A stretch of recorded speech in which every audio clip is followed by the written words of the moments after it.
మరోవైపు Erravalli farm house లో కేసీఆర్ తో కేటీఆర్ హరీష్ రావు సమావేశమయ్యారు. జూబ్లీహిల్స్ ఉప ఎన్నిక ఇన్ఛార్జీలతో రేపు ఫామ్ హౌస్ లో కేసీఆర్ సమావేశం కానున్నారు. బై ఎలక్షన్ లో ప్రచార వ్యూహాలపై డిస్కషన్ చేయనున్నారు.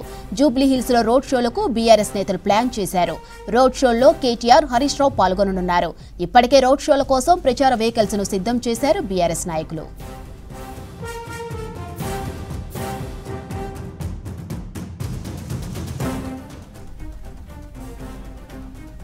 రైట్, డీటెయిల్స్ శ్రీనివాస్ అందిస్తారు. చెప్పండి Srinivas, BRS bypoll campaign updates ఏంటి? మాధురి, మొత్తము 40 మంది స్టార్ క్యాంపెయినర్లు ఉన్నారు బీఆర్ఎస్కు. ఇందులో కేసీఆర్ పేరు కూడా ఉంది. అయితే కేసీఆర్ జూబ్లీహిల్స్ ఎన్నికల ప్రచారానికి వస్తారా రారా అనేది ఇంకా బీఆర్ఎస్ వర్గాల్లో కూడా పూర్తి స్థాయిలో సమాచారం లేదు. అయితే జూబ్లీహిల్స్ ఉప ఎన్నిక ఎప్పుడైతే ఈ ప్రాసెస్ అంతా కూడా స్టార్ట్ అయిందో అప్పుడే దాదాపుగా 6 డివిజన్లకు ఇన్ఛార్జీలు నియమించారు. మరోవైపు ఒక ముగ్గురిని ముఖ్యమైనటువంటి నాయకుల్ని జూబ్లీహిల్స్ బై ఎలక్షన్కి సంబంధించి మొత్తం ఇన్ఛార్జీలు నియమించారు. అందులో పద్మారావు గౌడ్ ఉన్నాడు, అట్లనే తలసాని శ్రీనివాస్ యాదవ్, తర్వాత మాజీ హోంశాఖ మంత్రి మహమ్మద్ అలీ కూడా ఉన్నారు. ఈ ముగ్గురేమో ఓవరాల్గా ఇన్ఛార్జీలు. డివిజన్కు 2 ఇన్ఛార్జీలు చొప్పున ఉన్నారు. వాళ్ళు కూడా ఇప్పటికే ప్రచారం నిర్వహిస్తున్నారు. అయితే ఈ మధ్య ఒక ఇంటర్నల్గా ఒక సమావేశం అయింది. ఆ సందర్భంగా బలమైనటువంటి అభ్యర్థి ఉన్నాడు కాంగ్రెస్కు, కాబట్టి కేసీఆర్ రంగంలోకి దిగితే బాగుంటుంది. ఎందుకంటే సిట్టింగ్ స్థానాన్ని మరొకసారి మనం గెలుచుకోవాలంటే ఖచ్చితంగా కేసీఆర్ లాంటి నాయకులు ప్రచారంలో అవసరం అనేది బీఆర్ఎస్ వర్గాల్లో ఉన్నటువంటి చర్చ. ఇంకొక వైపు జూబ్లీహిల్స్కు నియమించినటువంటి ఇన్ఛార్జీలు కూడా కేటీఆర్తో ఇదే అంశాన్ని చెప్పారు సమావేశంలో. దీంతో కేటీఆర్ ఏమన్నారంటే, నేను కేసీఆర్తో మాట్లాడతాను, ఏదన్నా ఒక రోజు రోడ్ షోకు వచ్చే విధంగా ప్రయత్నం అయితే చేద్దాం, మరి కేసీఆర్ ఏమంటారో చూద్దామనేటువంటి అంశాన్ని ఈ జూబ్లీహిల్స్ ఇన్ఛార్జీలకు చెప్పినట్టుగా మనకు తెలిసింది. అయితే దీని మీద మరి కేటీఆర్ డిస్కషన్ చేసేటువంటి అవకాశం ఉంది. ఎందుకంటే ఈరోజు ఉదయమే అటు హరీష్ రావు ఇటు కేటీఆర్ ఇద్దరు కూడా ఎర్రవల్లి వెళ్ళారు. ఎర్రవల్లి కేసీఆర్ ఫామ్ హౌస్లో సమావేశమయ్యారు.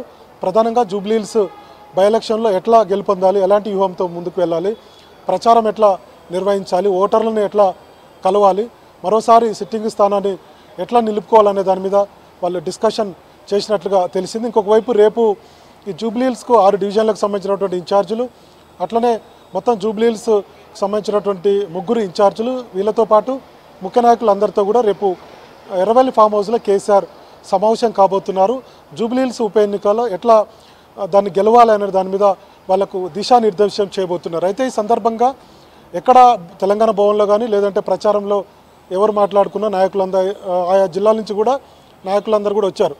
మాజీ మంత్రులు, తర్వాత మాజీ ఎమ్మెల్యేలు ఒక్కొక్క జిల్లాకు ఒక్కొక్క డివిజన్ను కేటాయించారు. ఇప్పటికే పెద్ద ఎత్తున ప్రచారం నిర్వహిస్తున్నారు. అయితే ఈ సందర్భంగా ఒకే ఒక అంశం తెర మీదకి వస్తుంది. అదేంటంటే కేసీఆర్ ఎన్నికల ప్రచారంలో పాల్గొంటారా లేదా, కేసీఆర్ ఎప్పుడు వస్తారు, ఎందుకంటే 11వ తేదీన వచ్చే నెల ఓట్లు ఉన్నాయి కాబట్టి ఈలోపు దగ్గరగా అంటే వచ్చే నెల నుంచి కొంత ప్రచారం స్టార్ట్ చేయాలని చెప్పి బీఆర్ఎస్ అనుకుంటుంది. ముఖ్యంగా రోడ్ షోలకు సంబంధించి ఇప్పటికే ప్రచారం నిర్వహిస్తున్నప్పటికీ రోడ్ షోలకు కేటీఆర్ హరీష్ రావు గతంలో ఎప్పుడైనా నియోజకవర్గానికి ఇన్ఛార్జ్గా కేటీఆర్ అన్న లేదంటే హరీష్ రావు అన్న ఉండేవాళ్ళు. కానీ ఈసారి ఫస్ట్ టైం ఇద్దరు బావబామర్దులు ఇద్దరు కూడా జూబ్లీహిల్స్ బై ఎలక్షన్ మీద చాలా సీరియస్గా ఫోకస్ పెట్టారు. ఇంతకుముందేమో హరీష్ రావు లేదంటే కేటీఆర్ ఉన్నారు, ఆ నియోజకవర్గంలో గెలుపొందేందుకు వాళ్ళు ప్రయత్నాలు చేస్తున్నారు, క్యాడర్ని రంగంలో దింపారు, ఇట్లా చర్చ జరిగేది పార్టీలో. కానీ ఈసారి మాత్రం దానికి ఇన్ఛార్జీలను 3 నియమించినప్పటికీ లేదంటే డివిజన్లకు 2 చొప్పున మొత్తం 6 డివిజన్లకు ఇన్ఛార్జీలు నియమించిన, మొత్తం జిల్లాలో ఉన్నటువంటి బీఆర్ఎస్ నాయకత్వాన్ని రంగంలోకి దింపిన. సో ఫైనల్గా బావబామర్దులు ఇద్దరు చాలా సీరియస్గా జూబ్లీహిల్స్ బై ఎలక్షన్ మీద ఫోకస్ చేశారు. దానికి ఒక కారణం కూడా ఉంది. ఎందుకంటే మన జరిగినటువంటి అసెంబ్లీ ఎన్నికల్లో బీఆర్ఎస్ ఓటమి పాలైంది, అధికారానికి దూరమైంది. తర్వాత ఈ మధ్య జరిగినటువంటి పార్లమెంట్ ఎన్నికల్లో కూడా ఒక్క సీటు కూడా రాలేదు. బీఆర్ఎస్ పుట్టినప్పటి నుంచి అంటే టీఆర్ఎస్గా పుట్టినప్పటి నుంచి ఇప్పటివరకు కూడా ఈ స్థాయిలో వైఫల్యం ఎప్పుడు చెందలేదు. కాబట్టి గతంలో ఒక 2 నియోజకవర్గాల్లో కూడా సెంటిమెంట్ వర్కౌట్ కాలేదు.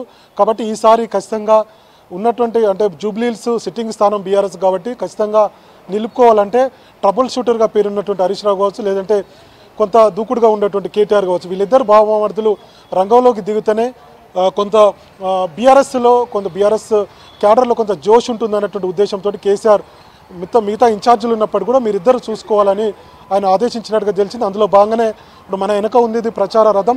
సో దీన్ని కూడా త్వరలోనే అంటే వచ్చే నెల 1వ తారీఖు నుంచి కూడా జూబ్లీహిల్స్లో ప్రచారానికి ఉపయోగించబోతున్నారు. దీనికి సంబంధించినటువంటి అంటే అటు హరీష్ రావుకు కేటీఆర్కు ఒక ప్రచార రథాలను కూడా ఏర్పాటు చేయబోతున్నారు. ఇప్పటికే ప్రచార రథాలు తిరుగుతున్నప్పటికీ ఇవి రోడ్ షోల కోసం ఉపయోగించబోతున్నారు. సో ఇట్లా కేసీఆర్ దిశానిర్దేశం చేయడం ఖచ్చితంగా ఇప్పుడున్నటువంటి పరిస్థితుల్లో బీఆర్ఎస్కు ఈ జూబ్లీహిల్స్ ఉప ఎన్నిక ఖచ్చితంగా గెలవాల్సినటువంటి పరిస్థితి ఉంది. లేదంటే కేడరు ఇప్పటికే 10 మంది ఎమ్మెల్యేలు కాంగ్రెస్ పార్టీలోకి వెళ్ళారు.